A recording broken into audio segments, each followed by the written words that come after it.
Hi, this is Scott Garibay, and today we're going to talk about Dungeons & Dragons, and we are specifically going to talk about how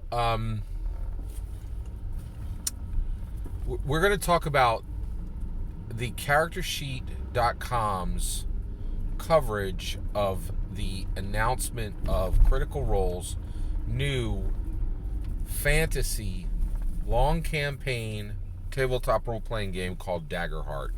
And what CharacterSheet.com, the character sheet at ComicBook.com, is intending to accomplish, and what they did accomplish, in my humble opinion. All right, so let's go move forward. So this happened very quickly. So there's a history here, right? So basically, in 2023, the OGL crisis occurred. And a lot of people got very angry with Dungeons and Dragons, and that resulted in the most frightening event that has happened in Dungeons and Dragons history, in my humble opinion, in 40 years. In 1983, a group of people came and they shouted, "D&D be gone," and they meant it. They wanted Dungeons and Dragons gone forever. And in 2023, a group of people arrived and they shouted, "D&D be gone," and they meant it. They wanted Dungeons and Dragons gone forever. Okay, so that's just January. Okay, we're in April right now, right? So we're just months past that, right? It's not even a full season, right? So and that history is real, and it is, and for many of us, it is frightening, right? Because D&D be gone is an echo of terror that comes from 4 decades ago, and it is very specific. It is incredibly well crafted, and it is ominous, right? And the damage from it is already seen, right? We had this possibility that that the Dungeons & Dragons, in my humble opinion, the Dungeons & Dragons Honor Among Thieves is the first victim of the D&D Be Gone campaign, right? And the reality is, there were already, like, look back a year ago, 2 years ago, and you'll see people who were like, "Oh, the D&D movie's going to suck," just like it did in the 2000s, right? It's just going to be a repeat of the old, of the old. Everybody can skip it, and not just skip it. Let's boycott it, right? D&D be gone. Don't buy, own, do not buy, own, read, run, or watch Dungeons and Dragons, right? D&D be gone. And it was effective. It was massively effective. Like, there were groups of people who were like 9 days before the movie came out, "Hey, let me do a really in-depth reminder that D&D movies suck. Don't go see them. Don't go see them, because they suck. Remember? I'll put a lot of labor into making sure that you remember that that D&D movies are not good." Right? And it's right before the film, right before you're supposed to get real excited and go see it, right? And then all kinds of labor to saying, "Hey, we don't care if people of color in this movie, we don't care if LGBTQ people's careers could get massive boots. We just want to see this movie disappear into the ether and not get its legs, and not get its theaters, and not get its momentum." And they did it. They did it, right? D&D Honor Among Thieves, it was massively impacted by the D&D Be Gone campaign, in my humble opinion, right? So, like, this is very fresh, very new, very real, right? Like, and someone I care about gave me incredible language, and I'll never forget these words. And they said, "Wishing upon the downfall." And there is an entire group of very dedicated people who are actively wishing on the downfall of Dungeons & Dragons, right? So let's talk about the character sheet at comicbook.com's recent video, right, where they put in the thumbnail. So Critical Role announces Daggerheart, which is a long campaign fantasy tabletop role-playing game with absolutely no talent attached, no setting attached, no book cover, nothing more than someone who had an idea who was close to Matthew Mercer. It just had an idea, right? Like that's all they had. There was no what's the setting, what's the rules mechanics, what's the cover, like do you know, like, all right, this is Critical Role, right? They literally have thousands of people who create amazing pieces of art every single day for them for nothing, for free, right? Like, and put out OC art and all kinds of incredible art, like very, very specifically, just put out a ton of actual real work, for specifically for Critical Role, right? And so it would have literally been a phone call from any member of CR to get a cover for this, right? And so what they were communicating, in my humble opinion, was a concept. It was an inception idea. It wasn't even anything real, in my humble opinion, right? So because it takes, like, it actually, creating a cover for any other source would be very difficult. Critical Role is literally, it's a phone call, literally 24 hours ahead, and they have the image, like, and not just one, but they could add 100 images from 100 people who would have drawn it for nothing, right? Would have drawn it, painted it, delivered it for literally nothing, right? So if there was any intention, if there was any actual real momentum on this, then they would have done the work, right? Critical, and that work would have literally been a phone call, like saying, and no money. I don't even think you would even need to pay money, right? Like, this is the one organization in the world where a cover for their new tabletop role-playing game would have been trivial, and I mean a good cover, right? Like, they could have handpicked from 100 images, right? It's astounding, right? So, but they didn't do that. They said, we're going to release a tabletop role-playing game called Daggerheart. It's fantasy. It's a long campaign. We're not going to tell you anything. We're not attaching a single Critical Role name, a single actual real Critical Role name to this, right? And we're actually going to tell you that our other projects are not connected to anybody on the Critical Role that you care about, right? Like, or whoever's actually sat at the table, and that anybody actually wants content from, right? Like, so we arrive. So where we arrive is with the character sheet at ComicBook's.com saying, Critical Role announces new TTRPG. Is the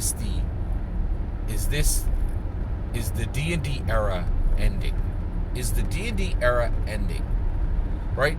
So now what's happening is charactersheet.com, are they journalistically reporting, right? And honestly, in my humble opinion, they structure their content to look like an objective news source. Okay? In my humble opinion, that's what they're doing, right? So are they reporting a possible future, or are they making a partisan action to deliver a very specific future, to deliver it? And I think, in my humble opinion, that's what they're doing. Like, their coverage of this event was outrageously partisan and outrageously irresponsible, in my humble opinion, and outrageously vindictive, in my humble opinion. And the reason why is they made 3 fake covers for the book. And if you watch that thing, right, if you watch their video, I think that you see 3 different fake covers that they identify as fake covers, right? But they know, right? I'm a YouTube creator. I know what happens, right? If you want to get information to someone, right, and you don't want to give them the full context, and you want something to be put forward that isn't true, but people will take as truth, what you do is you do a 4 to 8 minute video. You say what you want them to believe and to do in the first minute or 2, right? Or in the thumbnail, right? And then you know that the vast majority of them are not going to finish the video, right? And I think any YouTube creator, because they look at their statistics, will tell you it's a fact. not everybody who starts a video finishes. Many don't, and sometimes even the majority don't finish a video. So you just say what you want to manifest at the beginning, right? And then you don't give the full context, because and the rest where you give full context, there's never going to be full context, because a lot of people are going to walk away with just the part you wanted to tell them was truth. That isn't truth, in my humble opinion.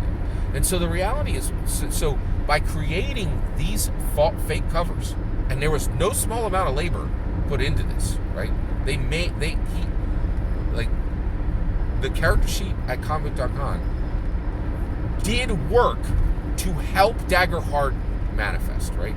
And right now, what's really interesting is, if this even restricts the freedom of the Daggerheart product, right? Because now there's a cover that says Daggerheart, and it has a heart with a dagger through it, and it has a chosen color scheme, right? And so when it's delivered later, people can literally be upset that it doesn't match the work that was done by the charactersheet.com at character sheet at comicbook.com, right? So the reality is, in my humble opinion, you are looking at a situation where the character sheet at comicbook.com, and I've been saying this for a while, they are the most slanted, most partisan coverage of Dungeons & Dragons you will find anywhere on the internet, in my humble opinion. All right? And now they are actively laboring to bring about, in my humble opinion, this entire video was them actively laboring to bring about the end of the D&D era. And actually, I'll go further. In my humble opinion, they're trying to bring about the end of D&D. Because I think they were incredibly supportive of the D&D Begone allies, the D&D Begone perpetrators, the D&D Begone banner carriers, right? And in my opinion, I think their support of that of that force, without a doubt, put Dungeons & Dragons Honor Among Thieves, an incredible piece of art that literally thousands of people labored on, in the dirt, right? Like, just made sure that people didn't go see it, right? And it's astounding. It is absolutely astounding. And the reality is, I think this specific video was outrageously irresponsible, outrageously vindictive, and really blurs the line between coverage and partisanship, right? They are actively laboring to create untruths, in my humble opinion, right? The reality is, the reality is there is no cover for Daggerheart, okay? No, you know what? That's wrong. There is actually there is now 3 covers for Daggerheart that exist that were not made by the people who had the right to make the cover, right? And so there's something in the world now that should not exist and has no purpose but to put an end to Dungeons & Dragons, in my humble opinion. That's what they were trying very hard and laboring overnight to do, right?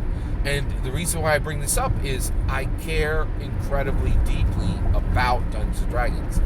It is the world to me. It is incredibly important to me, right? And I don't want to see it. I don't want to see it destroyed. I don't want to see it gone. I don't want to see it ended, right? And so I am hyper aware when I see any attempt to end Dungeons & Dragons, right? And so I see this ending, and it is, I see this attempt to end Dungeons & Dragons, in my opinion, and it is terrifying to me. It is a reopening of the old wounds from 1983 Satanic Panic. It is another group of people who are actively coming in and actively laboring to end D&D, in my humble opinion. And I'm very disappointed with the character sheet at comicbook.com. And here's the other. I think we've reached a point where D&D commentary looks very much like journalism. And if people are reading this as journalism, we need to have journalistic ethics. We need to stop pretending and actually embrace journalistic ethics. And those ethics need to very much really we need to actively be fair about what's happening, right? And I really feel that what the charactersheet.com did was irresponsible and vindictive, truly. And they took an action they had no right to take, in my humble opinion, right? That is a privilege to build a powerful image for a product that you create, and no one has the right to do it for someone else, right? Like, if I announce I'm making a movie, you can't make a movie poster, especially if you're positioning yourself as an objective news source. I don't think anybody has the right to do that, regardless. But that is my humble opinion. What's important is when I get to hear your humble opinion. Every single word you just heard was my humble opinion. What's important is when I get to hear your humble opinion. When you get in the comments and send your traffic. Please consider liking and subscribing, and have a wonderful millennium.